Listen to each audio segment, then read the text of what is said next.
All right. Welcome everyone to our fifth webinar in the series this year. My name is Laura Kennedy. I am a webmaster, web manager for the Self-Study SIG, and I'm so grateful to see all of you on the call today.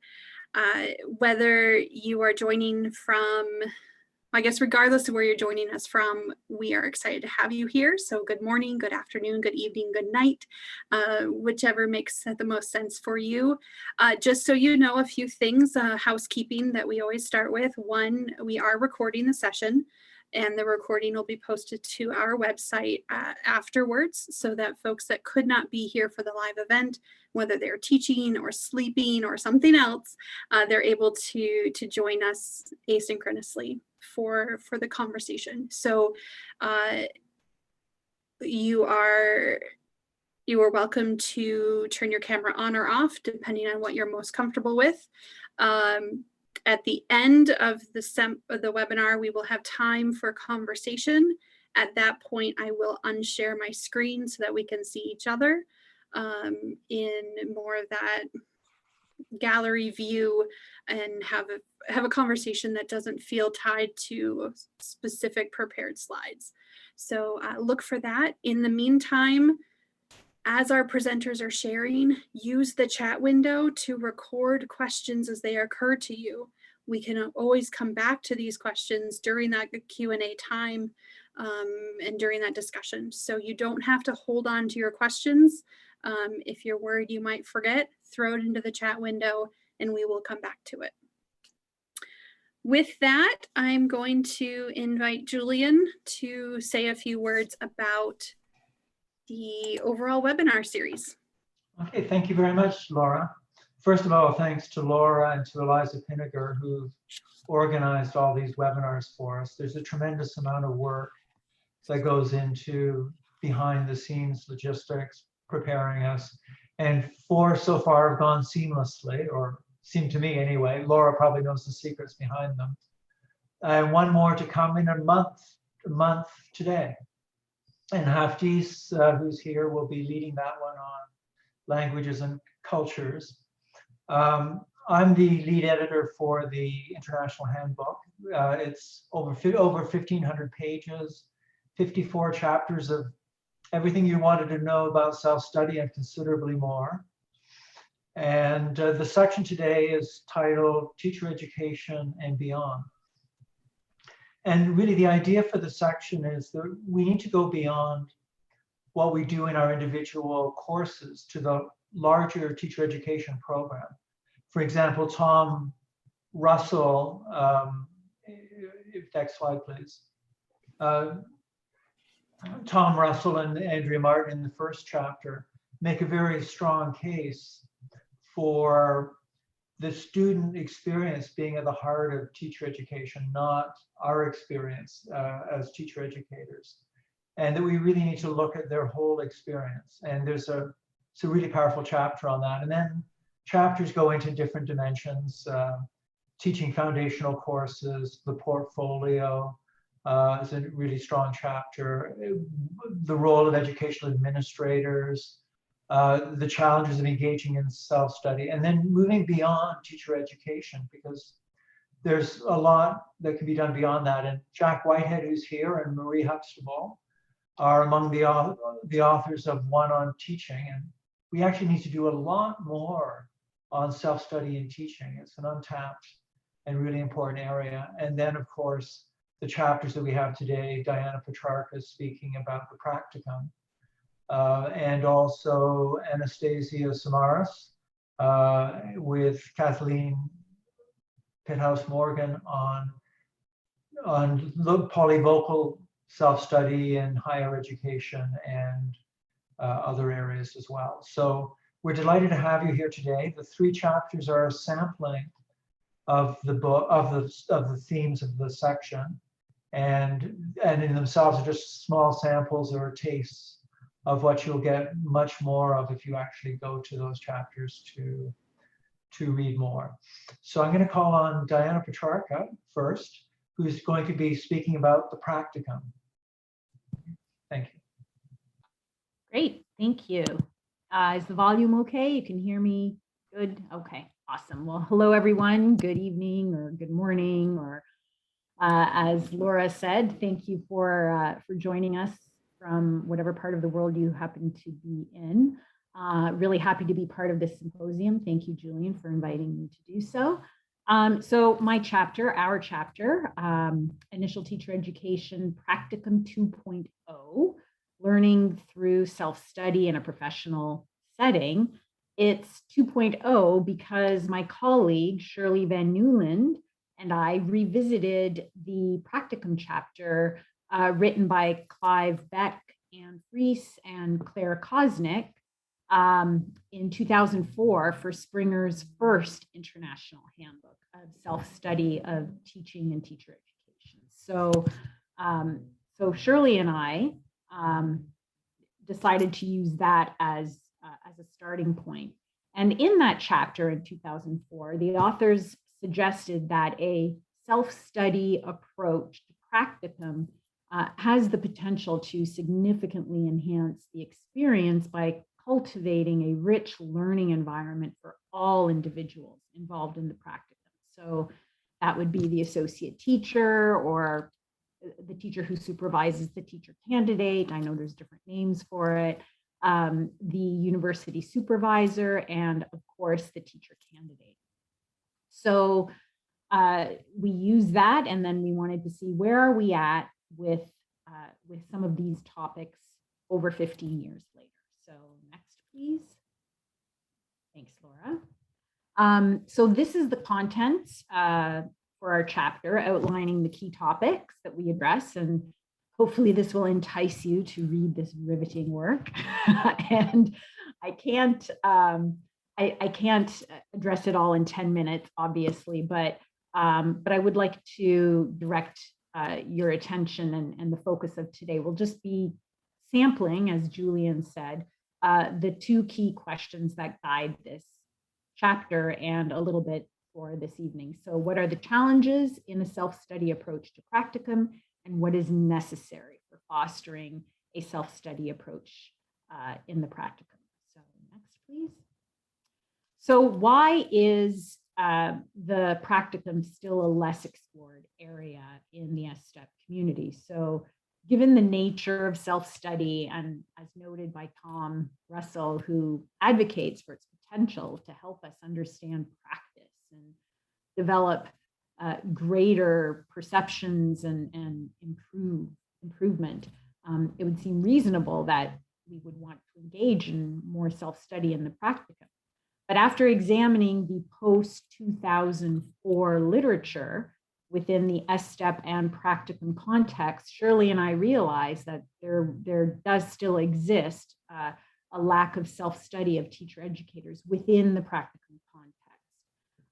As one example, I'm going to give a plug for one of our colleagues, Lynn Thomas, in a special issue of Studying Teacher Education. She edited a special issue that was devoted purely to practicum. And in her editorial, she also noted that very few studies focused on teacher educators learning in the practicum. There were a few, but bulk of the work was done in other areas. So we drew from that special issue when conducting our literature review as we addressed our guiding questions. So next, please. So in 2004 and now, the challenges unfortunately remain the same. So those of you who are involved in practicum can probably relate that some of the challenges that prevent the SSTEP work from happening more in the practicum is the traditional nature of practicum. So that oftentimes distinct, the on-campus work and the practicum work, and that tension between that traditional epistemology of the university and the epistemology of learning from practicum experience is alive and well. And the other traditional components, such as even selecting associate teachers, rather than being these partners that we work with together on campus in the schools, and it's challenging to do. Let's see, the teacher candidate positioning. That's another challenge to the S-STEP work in practicum. Oftentimes, teacher candidates are parachuted into classrooms that are not their own. They really don't have a lot of power, and teacher candidates want to please their associate teachers who ultimately provide formal evaluations. So that's another challenge. The absence of the university faculty in the practicum setting. Traditional workload models don't often work for those tenured track or tenured faculty members. And we'll speak a little bit more about that momentarily. The climate of criticism and conflicting demands, you can read about it more, but just as a quick example, the associate teachers have many demands on their time, and ultimately their learners, their K-12 learners, are their priority, and they may not have enough time to really work with our teacher candidates. Which leads to our next challenge, which is the lack of support for pre-service programs within the university. So for example, resources just for training and working with associate teachers, or compensation. Sometimes the associate teachers don't get a lot of financial compensation. And again, it's all interconnected and complex. Next, please. So the second part of this slide, so this shows the necessary conditions that would foster self-study in practicum. But what's interesting is that these conditions have also been well documented in the literature, Darling Hammond's work, for example. So these are elements that those exemplary teacher ed programs have demonstrated, and more recently in the Darling Hammond and Oakes in 2019, their initial teacher education for deeper learning. These pieces fit nicely into that as well. So integration of the campus program and the practicum, that's definitely a necessary condition. The satisfactory practicum setting, and I'm going to quote Dylan from the 2017 self-study that was in that special issue. And he concluded that associate teachers have so much more influence over their teacher candidates' learning than his course. So he said something along the lines of, I learned that the greatest influence on their development by far is their mentor teacher, their associate teacher. And this influence is for better or for worse. So knowing that, it's imperative that we find these satisfactory practicum settings and make them as, optimize them as learning environments for our teacher candidates. Also, the careful selection of associate teachers and professional development of those schools.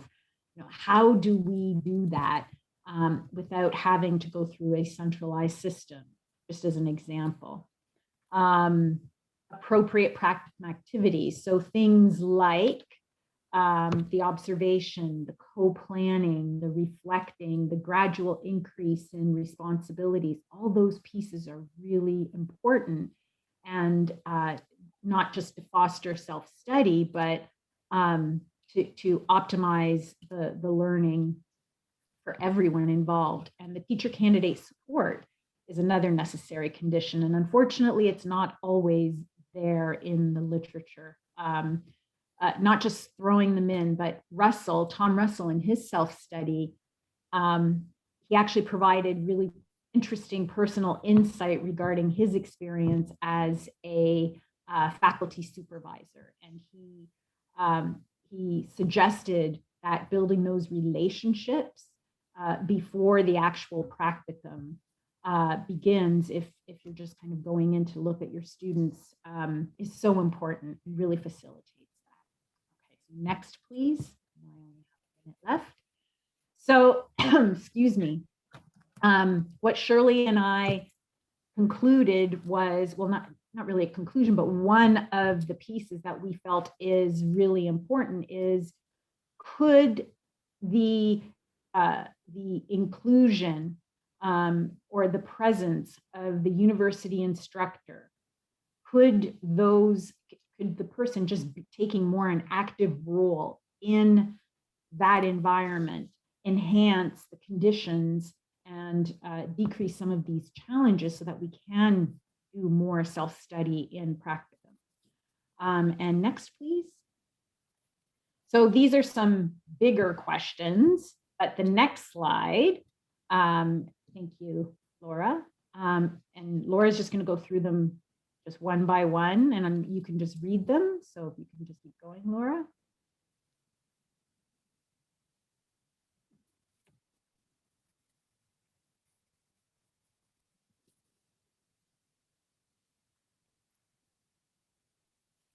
And these last two questions, the organizational constraints, I know we've had to be very creative in our faculty to make this happen. However, it still doesn't really involve the tenured track folks. So, excuse me.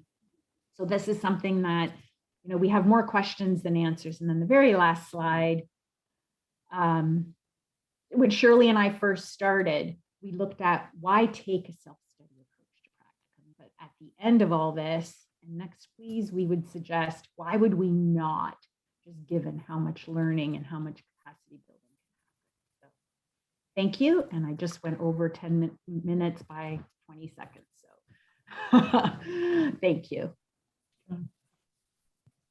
Thank you, Diana. And we built in some extra time just in case somebody would go over by 10 seconds or more. So thank you. Building on what Diana had to say, my chapter was on the pedagogy of teacher education and exemplary programs. So as Diana said, we need to think beyond our courses to the whole experience, and the practicum is an important part of that. And she also concluded that integration is really crucial, especially the practicum in the field and what we do in our classes and in the program. So if integration is the key, then we need to be looking at what do really good programs do. We already know that a lot of people, including a lot of people who are in on this call, are doing some really great things in their courses. But are those things in themselves making their programs great? And they're probably not enough.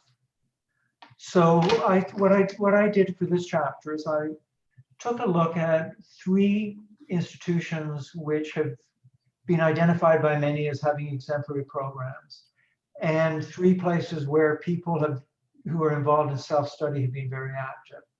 So the Midtown option at University of Toronto, led by Clive Beck and Claire Kosnick, a small boutique program, if you like, within a larger university. Bank Street School of Education, which is very well known, and Helen Freitas is there and has done some really great self-study work. And it's quite famous. And Mills College in Oakland, where Vicky Lebowski and Anne Reichert and others have been very active. And what I really wanted to explore was, what do these programs reveal about exemplary teacher education? What can we learn from them by examining their self-studies so that we can move forward in our own institutions? And so I'm just going to highlight a few of the things that we found in this, starting with theory. Next slide, please. Theory. In these programs, teaching practices need to be, well, generally, sorry, teaching practices need to be theorized, and theories need to be illustrated by practical examples.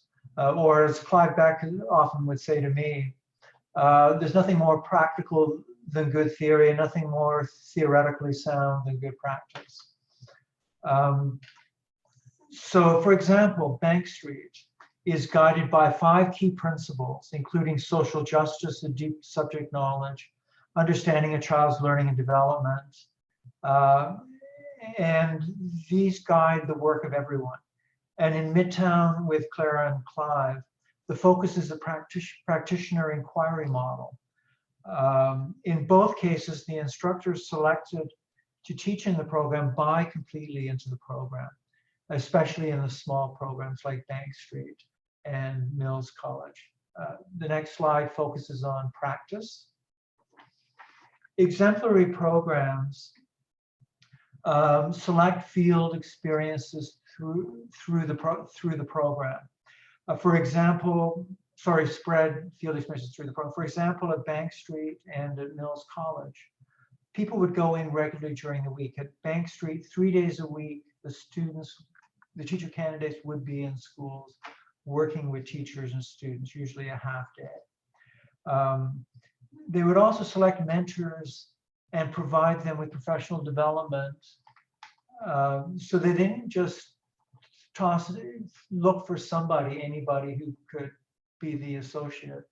They carefully cherry-picked the people that would be suitable for the program, often grads of their program, but certainly people who had a commitment to the priorities of the program. And let's keep in mind that these are smaller programs, so they can be more selective than a program of 1,200, 1,400 people all at once. So we're not suggesting everybody can do this. They develop partnerships with my computer's blocking my screen here. They develop partnerships with small groups of schools and develop a presence in those, and they increase collaboration with mentors. Course instructors serve as clinical supervisors. Even full-time faculty tend to be involved in at least some field supervision, getting to know the school, getting to know the teachers, and helping make explicit connections between the two. And there's meetings and seminars and assignments that link the university to the school throughout the year and throughout the program. Moving on to the next slide. Exemplary programs also give a lot of attention to reflection. As Logren said, simply being encouraged to reflect is likely to be as meaningful as a lecture on cooperative group work. Developing reflection as a way of being for teachers rather than just a technique requires engagement both in the practice setting and in the university setting. So, for example, at Mills College, Kroll and Lebowski identify reflective writing, particularly dialogue journals, between teacher candidates as perhaps the most important aspect of the program. They describe in rich detail a number of strategies Mills College has found to be effective in promoting reflection that is critical, practical, and aligned to program features.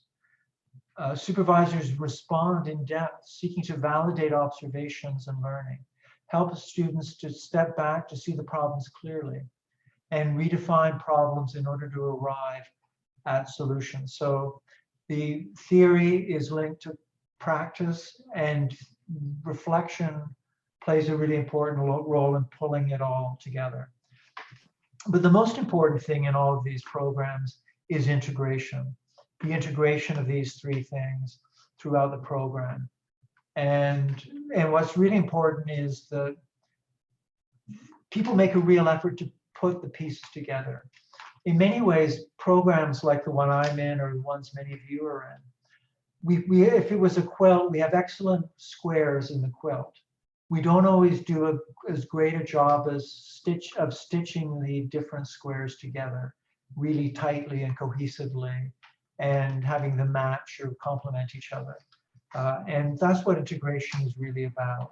Shared explicit vision, collaborative faculty team, integrated programs, connecting experiences to the field, in the field to the program, modeling an integrated approach to life and learning as instructors, which means a lot of time talking amongst ourselves about what we're doing in order to make stronger connections.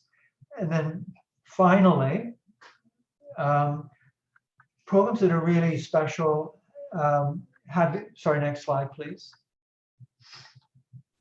Also have an impact beyond the institution. So they have an impact in the local schools and districts. That people care about what the faculties are saying, and their influence is widespread. That they're places of pedagogical innovation, and they share that innovation with people locally or beyond. that they're engaged in research and publish about their work. So for example, Mills College published a book on their program and what we could learn from them. And in these cases, they were all involved in self-study research as well, as a means of both deepening their practice and improving their program, and as a way of sharing that with others. So thank you very much.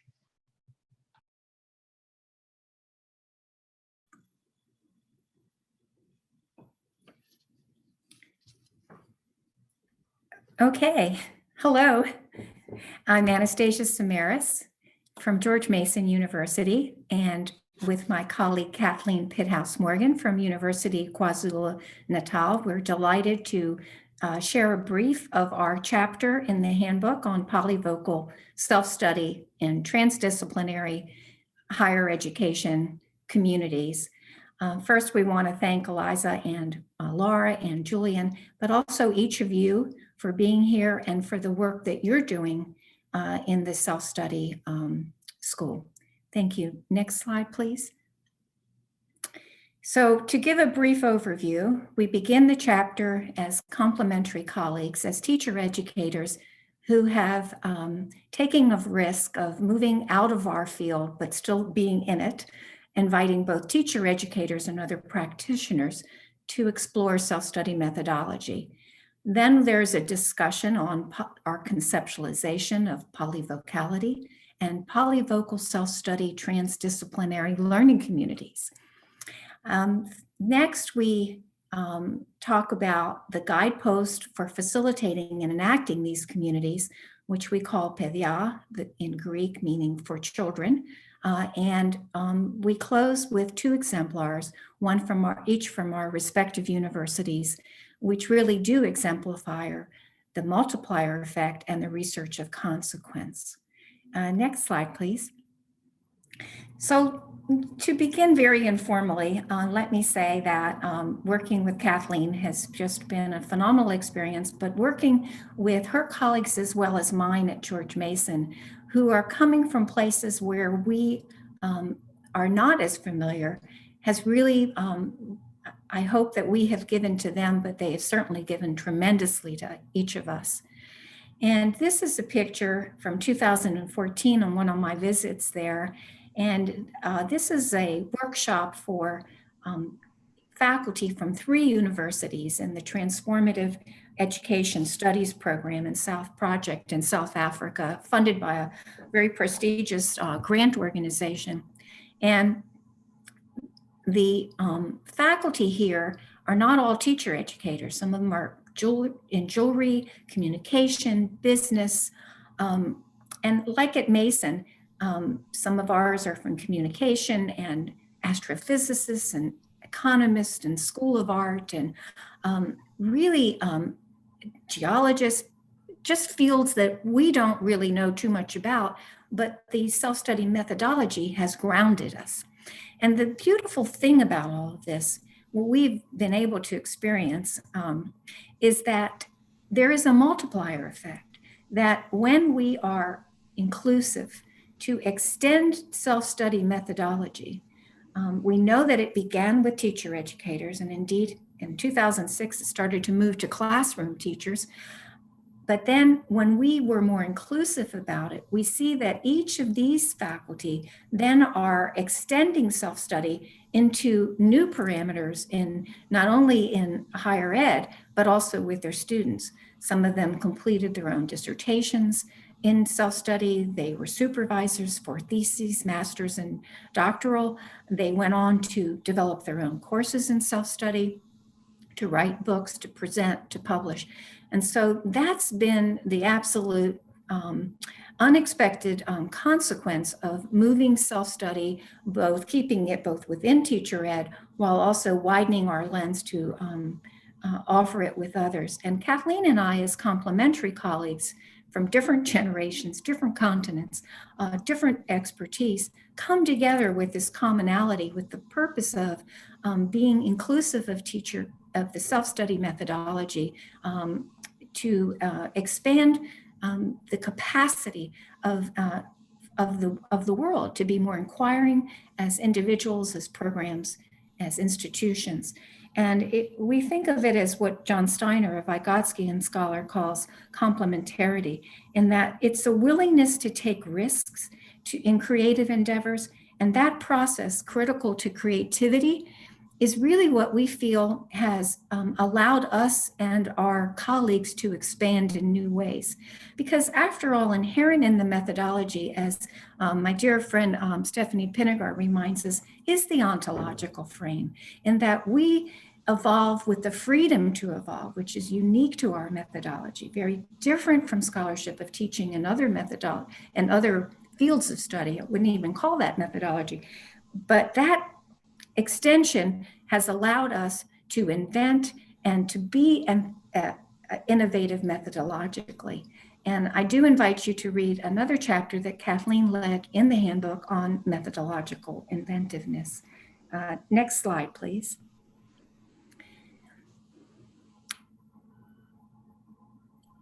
And this is from Kathleen. See if this will play.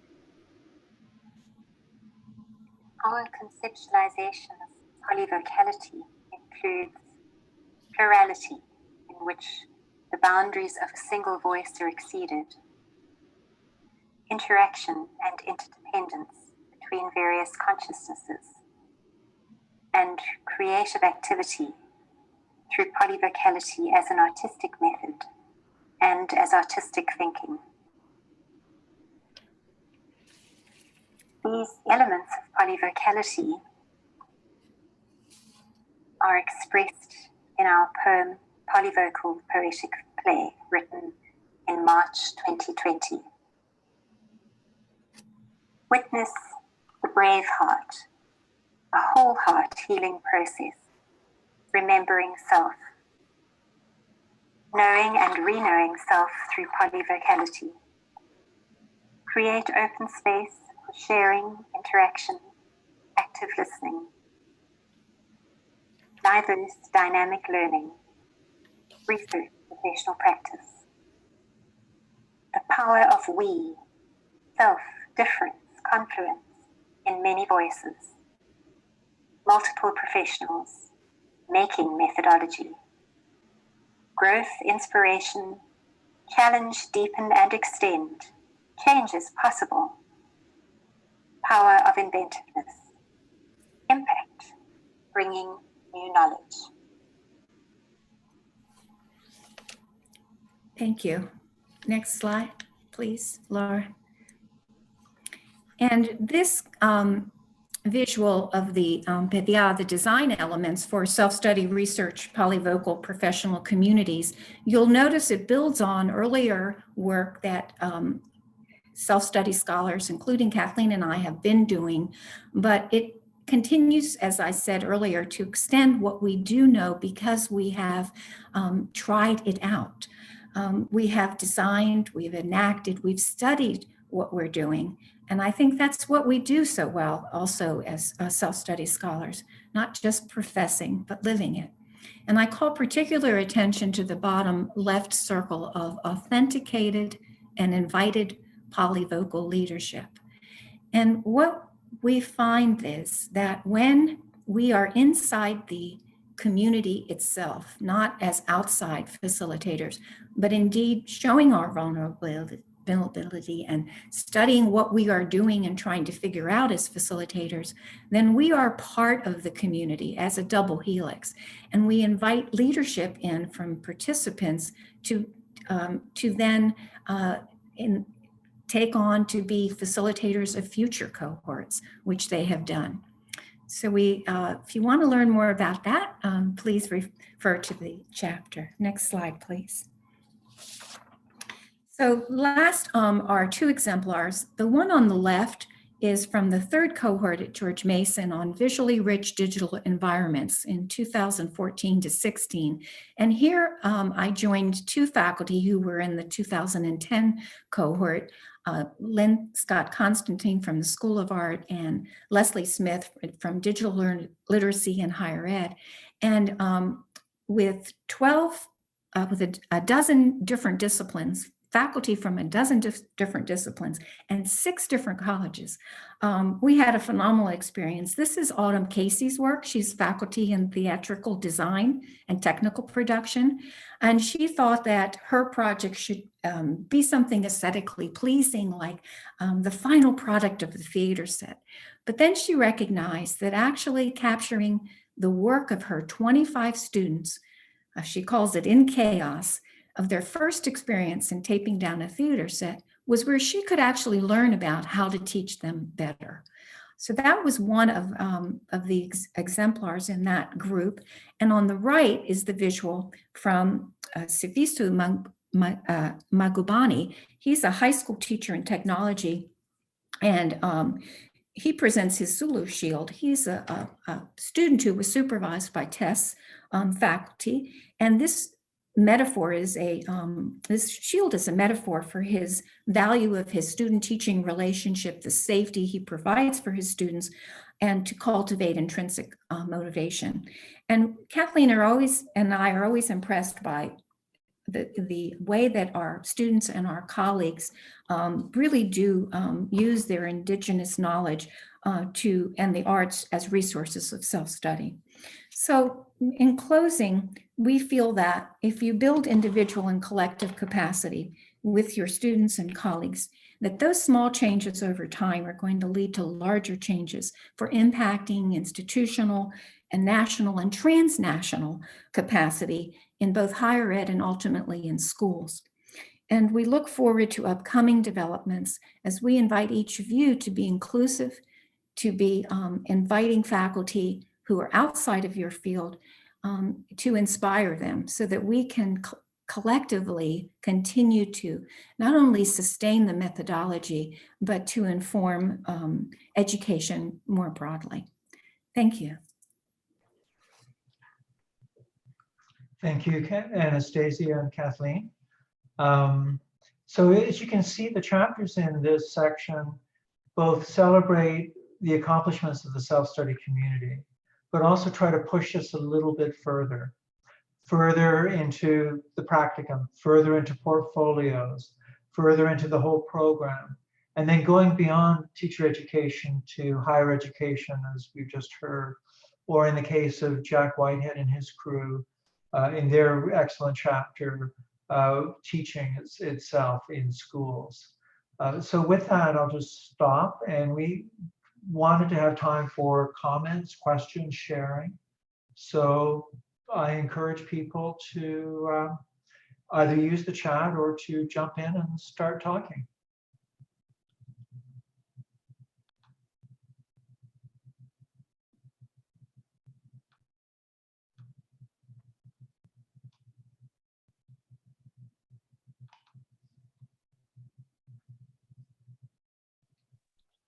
Yeah, could I start? Is that okay? Can you Sure. hear?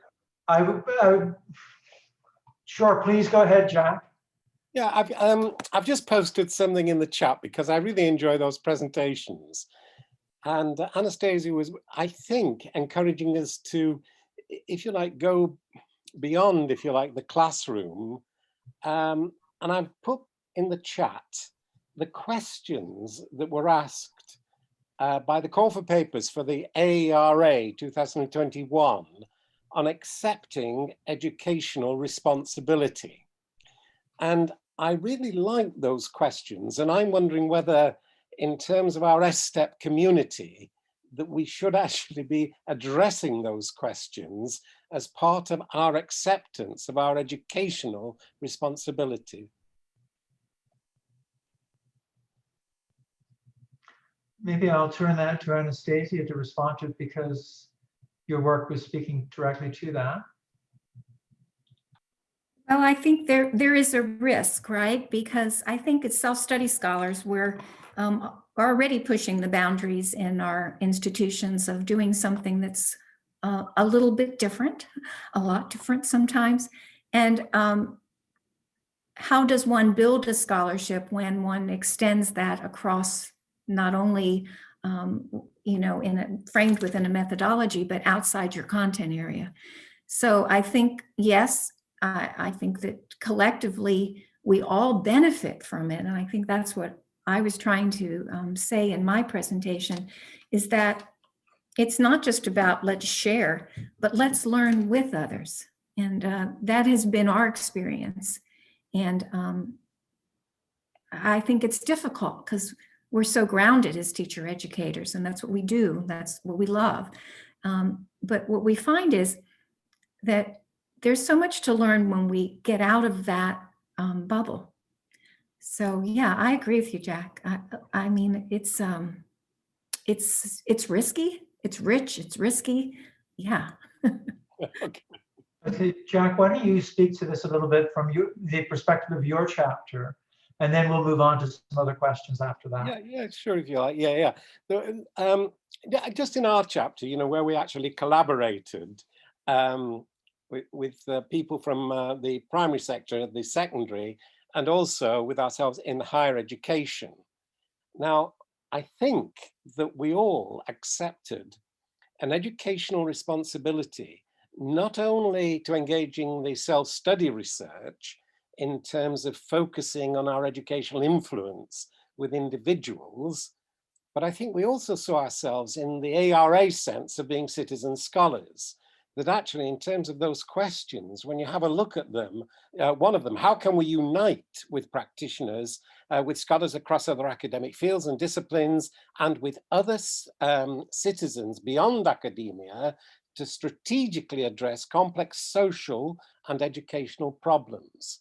And it was that really, if you like, captivated my imagination to say, yes, that is what we are now doing. So from our chapter and the contributions that we've made there, we've extended that now into international collaborations in India, in Canada, in Nepal, to actually look at some of the implications in relation to those questions that are actually being asked in that call for papers.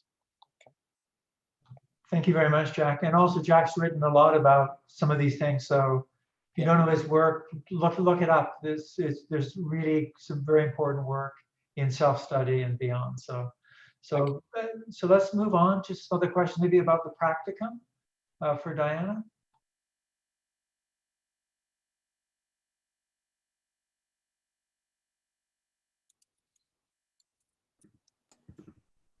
Julian, I have a question. I know that some of my colleagues from Ontario Tech are here, so and they actually participate in working in the field with our teacher candidates, and we're trying really hard to develop that cohesive relationship, but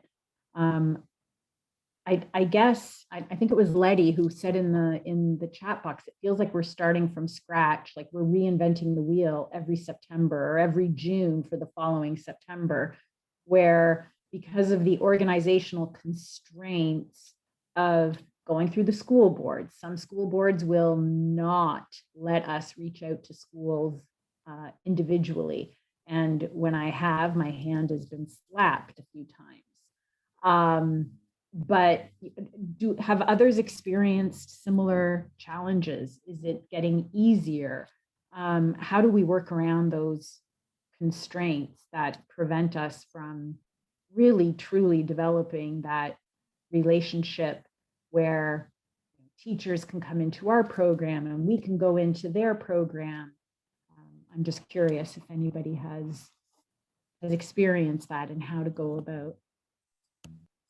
If I can speak to that, we're doing this similar research in Chile with, this is for English teachers. It's very difficult to find schools that will accept them. So what one of the universities decided to do is to invite the community schools to have free workshops at the university for specific things that they needed. And so when we developed like an MOU saying, we want to be part of this space. This university belongs to the community. And so we should not be treating each other like UFOs. We work with the same students. We want to benefit the teachers that will work with the students in the community. So we decided that if the teachers in the schools and the boards or the district leaders could see that there was a mutual benefit, not just our student teachers, they were more engaging. They were more willing to expand. So during the year, we were inviting the leaders, the teachers to come to our campus. We develop activities that will reinforce those relationships so we wouldn't have to start every June building and saying, okay, which school should we approach this time? So we work from the bottom, top, and then when they have district meetings, it is the teachers who received our student practitioners that present the benefits and how it helped them, what they learn. And so it's not us, it's them. And it's a better buy-in because it's their own choir preaching to their congregation instead of us coming with our own ideas and our lingo and things like that. So that has worked for us. Great, Letty, thank you. I think the willingness of our partners is there, but for example, if we wanted to bring in our teachers and we've asked them to come in and do workshops, like, you know, what can we do together? We can't pay for their release time. They can't necessarily come after school. We've done things online, but we get a very low turnout. Again, it's those competing interests. So it's these organizational constraints that I think the willingness is there, but people are tapped out. So I don't think, like, how do we avoid complacency to say, well, that's just the way it is? You know, it's a challenge. Thank you for sharing that. It sounds great. I would agree. It's a challenge. We have experienced that. I teach in a large rural district, geographically spread out. So over the years, I mean years and years, we've developed a large network, a partnership among many schools and districts. And so that collective partnership has become quite a powerful entity and network. And so when we offer professional development, it's usually in schools and it's usually part of their practice and it's part of their day. And it includes university faculty, teachers, students, and we have also partnered with surrounding universities. So we have regional universities, community colleges are involved, and we also have alternative pathways to teaching, early college programs. So we have managed to kind of rope in as many people into this partnership as possible and created quite a large and robust network. But it has taken a very long time to do that. It is a constant challenge. But I believe this network has allowed us to do a lot of the kind of work. When I watched your presentation with great interest because I feel like, those challenges still exist. It is still an ongoing conversation for us as well. Thanks, Tammy. One thing that I'd highlight is that there's all sorts of great things going on, but they're not always being written about because people are so busy doing it. And maybe they don't have release time as an academic. So those stories aren't being shared enough. And one of the challenges is to get those stories out there so that it can help all of us. Other comments, perspectives?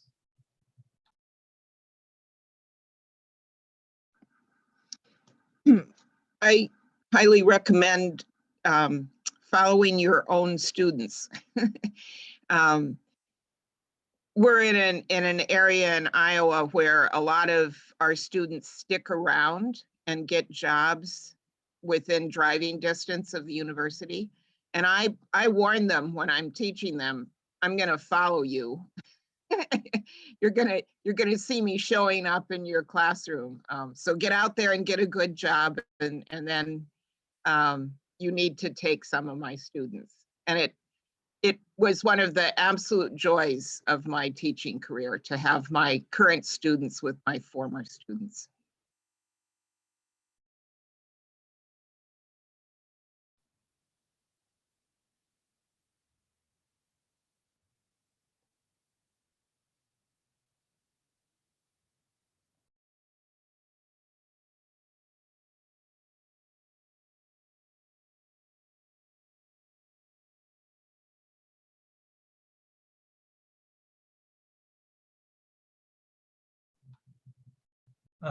Maybe while people think about another question, I'll shift over to Eliza to talk about the draw.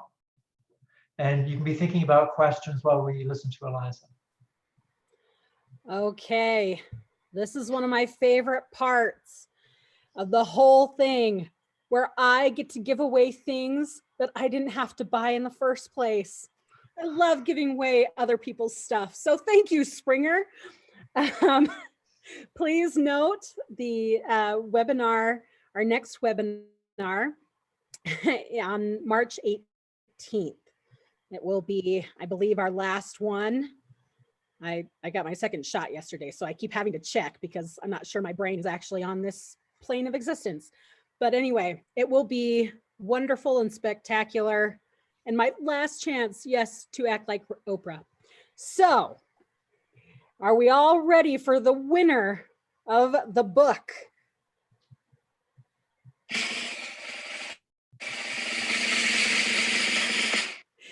Carrie Robinson. We are so glad that you won, and Julian will be getting in touch with you after the webinar to figure out how all that works. And we hope you come back again. If I can just let people know, I only defended my dissertation in October despite my advanced years. So I'm new to this community, and it's been so inspiring and welcoming. So thank you. I've learned so much from all of you. I really appreciate it. Well, congratulations, Carrie. That's a large thing. Revel in that for as long as you can. We're glad to be giving you a gift to congratulate you with. So you'll get to choose something from the Springer package of self-study books, and somebody from the publisher will be in touch with you in the not too distant future about that. Good. So any final questions? We got a couple of minutes.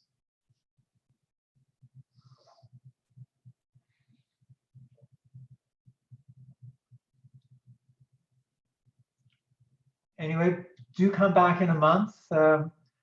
Culture and language is the theme. Maybe Hafdiz, do you want to make a little plug for next month?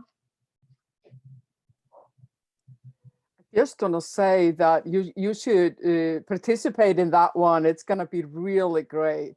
It's going to be the best. It's going to be the last one of these sessions. So we are going to be great. So please all attend and remember that many of us will be doing this in the middle of our night. So so there's no excuse for others to be there if we can make it.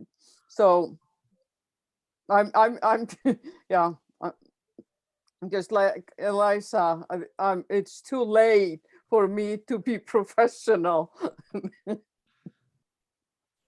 And you're not even as far away as the Europeans and South Africans who are exactly sleep deprived today.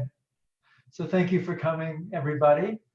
And hopefully you can come in another month. Thank you for being part of the conversation. And I encourage you to take a look at the handbook. In some of your universities, you can actually access it online through your library.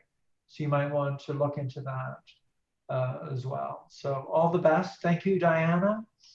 Thank you, Kathleen and Anastasia. Thank you, Laura and Eliza, for organizing this. And feel free to have your friends check this out in the recording as well through the self-study site. So take care, everyone. Okay, bye. Everyone, thank you for coming.